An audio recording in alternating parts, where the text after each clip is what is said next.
আসসালামু আলাইকুম। Hi guys, আপনারা সবাই কেমন আছেন? আলহামদুলিল্লাহ আমি ভালো আছি, আপনারাও ভালো থাকেন। আজকে শুক্রবার দিন, জুম্মার দিন। আজকে আমি একটা রেসিপি নিয়ে এসেছি আপনাদের সবাইকে দেখাবো।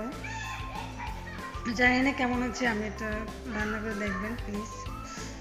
প্রথম কড়াই বসিয়ে দিলাম, তেল দিলাম, তারপর পেঁয়াজ দিলাম। এটা অনেকক্ষণ কষাবো, বাদামি কালার বানাবো। তারপর দেবো আদা, রসুন, জিরে, এগুলো সব একসাথ করে দিয়ে এটা নাড়বো অনেকক্ষণ।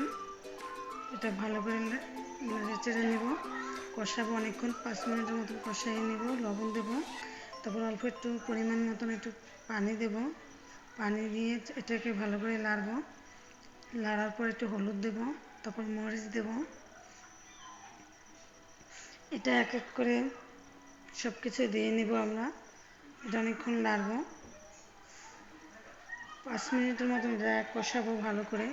এটা করে তারপর ঢাকনা দিয়ে রেখে দেবো 5 মিনিটের মতন। লিভিন একটু ঝাল দিয়ে রাখতে হবে।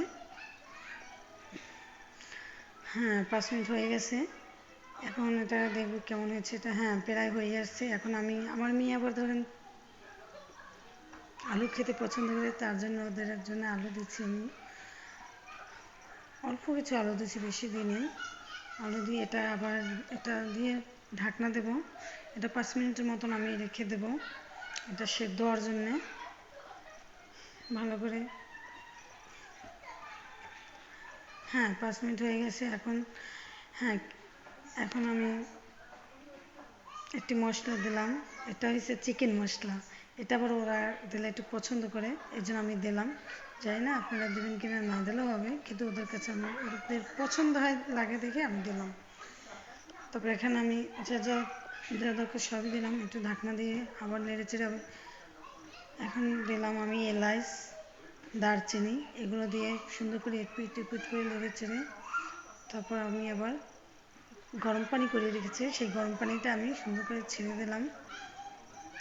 ভালো করে যতটুকু পরিমাণ দরকার সব ততটুকুই দিলাম, পরিমাণ মতন সুন্দর করে। লবণ আবার একটু দিয়েছিলাম আমি, এটা আপনাদের দেখেনি, পরিমাণ লবণ একটু কম হয়েছিল, এই জন্য। জানি না আপনাদের কাছে কেমন লাগবে, আমার কাছে আলহামদুলিল্লাহ ভালো লাগবে। আমি এবার শেষে একটু লঙ্কা দিলাম। লঙ্কা জানি না এটা কেমন হবে। প্রায় হয়ে এসে আবার 5 মিনিট আমি রাখবো। রাখার পর আবার এটাকে ঝোলটা টেনে নেব।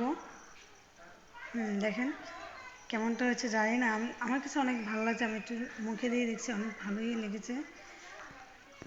এখন আমি একটু টালা জিরে দেব। হ্যাঁ দেখেন, একটু ভাস আসবে, টালা জিরে দিলে একটু ভাস আসে, আর কিছু না। দেখেন কেমন হচ্ছে আপনাদের। ভালো থাকবেন।